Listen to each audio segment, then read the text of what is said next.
pessoal, tudo bom? Espero que vocês estejam bem. Hoje, segunda, ciências, vamos dar continuidade ao capítulo 6, reprodução sexuada e reprodução assexuada das plantas. Nessa segunda parte que está na página 110. Então a gente viu na última aula as partes principais da planta, principalmente o seu desenvolvimento, em relação à flor, as partes masculinas e femininas, ao processo de germinação, ao processo de nascimento da planta. E hoje a gente vai dar continuidade sobre os processos reprodutivos, outros tipos, de forma assexuada. Então, pessoal, a gente já falou um pouco disso, do que é uma reprodução assexuada e reprodução sexuada.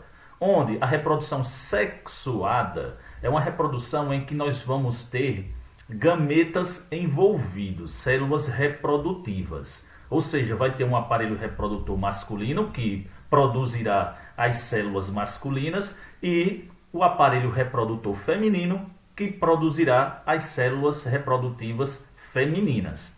No caso da reprodução assexuada, então nós não vamos ter o envolvimento de partes masculinas e femininas. Nós não teremos células reprodutivas masculinas e femininas também, onde o indivíduo ele simplesmente é moldado, ele é alterado, certo? De certas formas, manipulação humana, para que essa planta possa dar origem a outra planta, certo? Exatamente idêntica. Então nós temos uma planta em que vai sofrer uma modificação nas partes da sua estrutura corporal, e dessas partes resulta o desenvolvimento de uma nova planta. Então nós temos duas plantas exatamente idênticas. É diferente da reprodução sexuada, onde os descendentes eles são geneticamente diferentes dos seus genitores, dos seus pais. No caso da assexuada, não. O indivíduo formado, 1, 2, 3, 10, 20, não sei quantos, são todos geneticamente idênticos. Então nós temos isso como uma reprodução assexuada, tá bom? Em que eu posso ter 4 tipos de reprodução manipulada para a produção de plantas que eu sempre vou querer as melhores, certo? Esse tipo de técnica é utilizada para que uma planta que está dando muito fruto e fruto de boa qualidade, eu possa ter outra planta igualzinha a ela, também dando frutos de alta qualidade. E se eu tenho 3, melhor ainda. 4, 5, um pomar inteiro, melhor ainda vai ser o rendimento econômico dessa pessoa. Vai ter frutas de altíssima qualidade, todas exatamente idênticas. Então eu tenho a divisão de touceira, que é um tipo muito comum utilizado, certo? Pela manipulação reprodutiva assexuada em plantas. Nós temos a estaquia, a enxertia e uma chamada de clonagem em tubo de ensaio. Então vamos pegar esses tipos de divisão. De reprodução. A divisão de touceira é uma técnica bem simples em que eu vou ter pequenas mudinhas onde a partir de uma planta original, a planta mãe, você corta as partes que você quer e pega essas partes divididas. Antes elas estavam juntas em um único caule, então é cortado em pedaços. E esses caules são plantados em algum vasinho.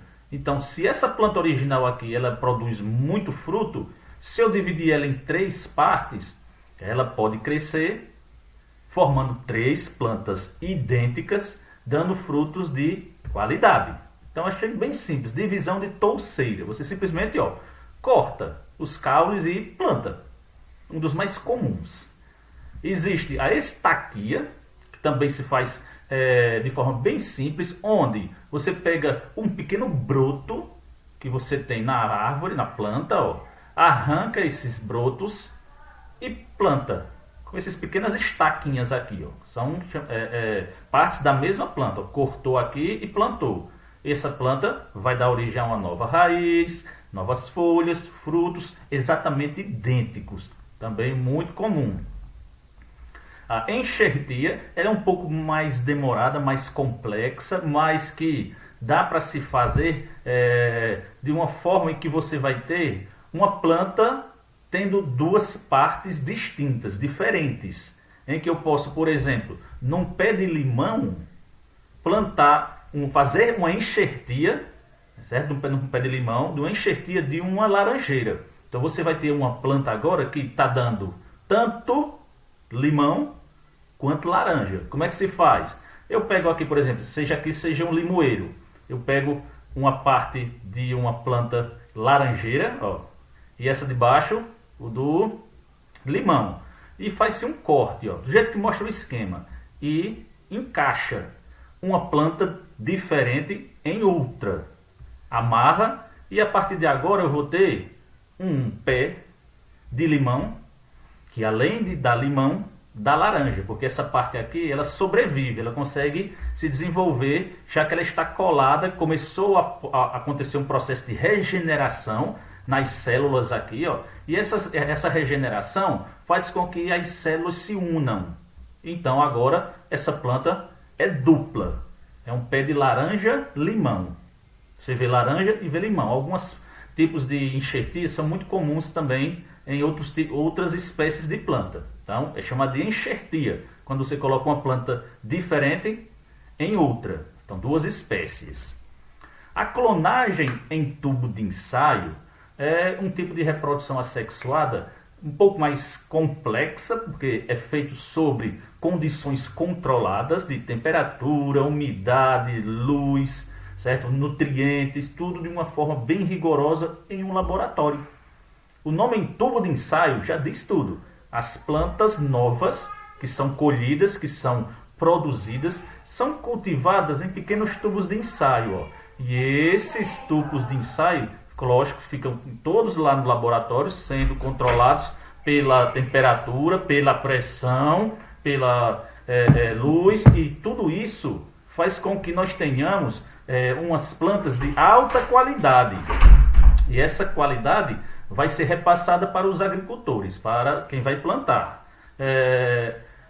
Tudo isso, como foi dito aí, ó, de uma forma bem controlada em laboratório. Para que as plantas possam se desenvolver, que elas possam crescer, depois que elas germinam, certo? Nós precisamos que tudo que a planta absorva seja transportado para todas as partes dela. Então, existem duas substâncias químicas dentro das plantas, chamadas de seiva. Né? Nós, seres humanos, temos uma substância química que percorre nosso corpo, chamada de sangue. As plantas também têm, só que não é chamada de sangue, e sim de seiva. São dois tipos de seivas que existem. Uma seiva chamada de mineral, porque ela vai estar sendo composta principalmente de água e sais minerais, por isso o nome mineral, em que tudo é absorvido do solo, através das raízes. Então a raiz vai absorver água, vai absorver sais minerais, vai formar uma substância química, chamada de seiva mineral, e que vai ser levada para todas as partes da planta. Muito importante para a planta. Hidratação, água. Todo ser vivo precisa de água. A planta não é diferente, mas ela vai tirar do solo através das raízes, formando a seiva mineral. E essa seiva vai ser distribuída para todas as outras partes dela. Muito importante para o desenvolvimento e crescimento da planta. Existe outro tipo de seiva. Certo? Essa seiva ela é uma seiva mais nutritiva, é uma seiva mais energética. Ela é uma seiva chamada de orgânica, porque ela é feita através da fotossíntese nas folhas. Então não é na raiz. No caso da seiva orgânica, ela é produzida nas folhas, certo? E através da reação de fotossíntese, em que ele vai precisar de luz, tem que ter luz para que exista fotossíntese, certo? Água, minerais, certo? Clorofila, substâncias químicas, tudo isso na folha, nas partes verdes da planta. Daí, toda essa substância nutritiva, rica em carboidratos, rica em glicose, rica em açúcares, elas são transportadas para todas as outras partes, para cima, para baixo, para as outras folhas, tudo vai receber substância nutritiva, todas as outras partes. Nós estamos observar aqui, ó, isso é a seiva, ó, essa substância de cor esbranquiçada, ó. Muito comum quando a gente corta uma folha, né? Tá assim que você tira da planta. Então você nota que sai essa substância que muita gente diz para tomar cuidado, que pode ser tóxica, pode pegar no olho, pode provocar uma irritação, uma queimação. Algumas plantas sim, isso pode provocar. Outras não. Por exemplo, a cana de açúcar. Você vai chupar uma cana quando sai aquele líquido adocicado, ali é a seiva orgânica e aquele dali não é tóxico. Então depende da espécie. Algumas possuem uma seiva perigosa, o avelóis, por exemplo, que pode, logicamente, provocar alguma irritação no olho, no canto da boca, mucosas, por exemplo, nariz, olho, boca. Então é muito importante tomar cuidado com aquele dali. E outras, a substância não é tóxica, né? Como a garapa da cana, né? Que a gente bebe. A seiva mineral, tanto a orgânica, são importantíssimas para a planta, para suas reações químicas, para sua nutrição, para a alimentação da planta, ok? Existem estruturas que ajudam a planta a realizar a produção dessas seivas. Por exemplo, nós temos os pelos que existem nas raízes, que ajudam na absorção, certo? Da água e dos minerais, muito importante. Existem os estômatos. Ó, nós temos aqui uma folha.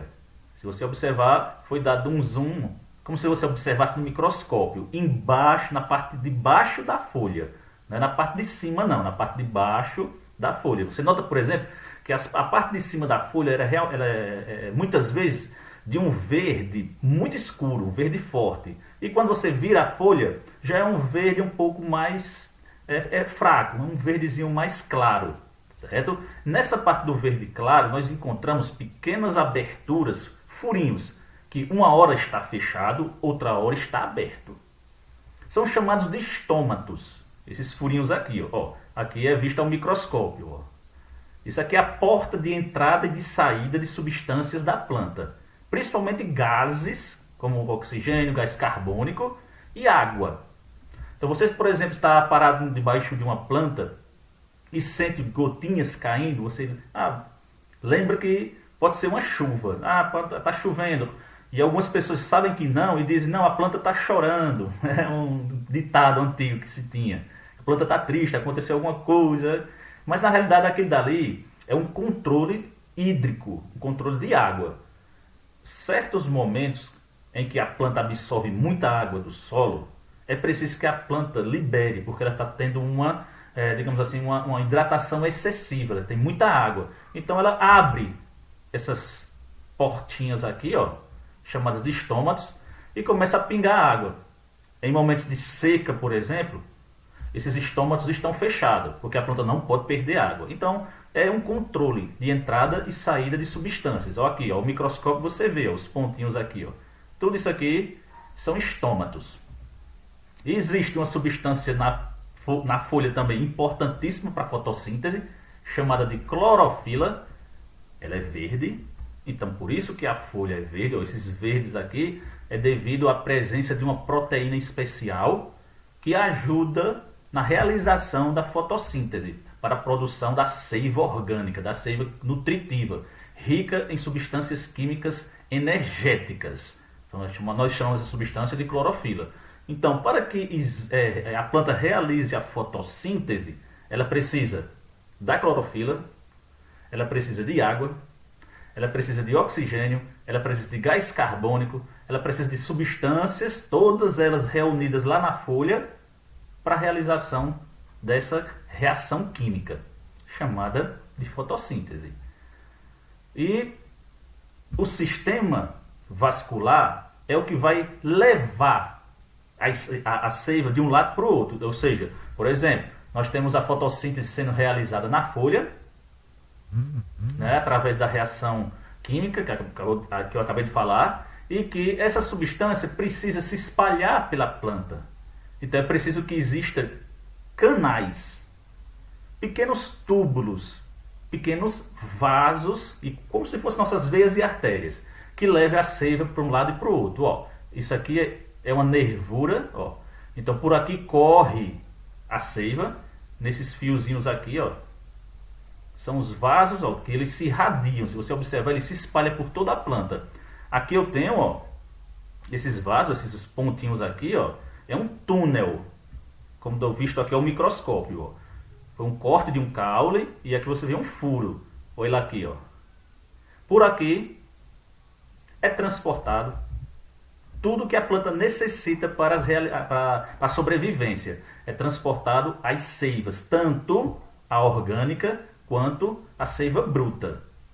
Certo, pessoal? Então toda planta, a maioria, a grande maioria das plantas possuem vasos condutores. Esses vasos que conduzem a seiva orgânica e a seiva mineral. Somente um pequeno grupo, que é chamado de briófitas, que não apresenta esses vasos. Então vai ser um assunto que a gente vai estudar, né? Os grupos de plantas, quem são as plantas, como são divididas, a sua divisão, a sua classificação dentro do reino das plantas, tá bem?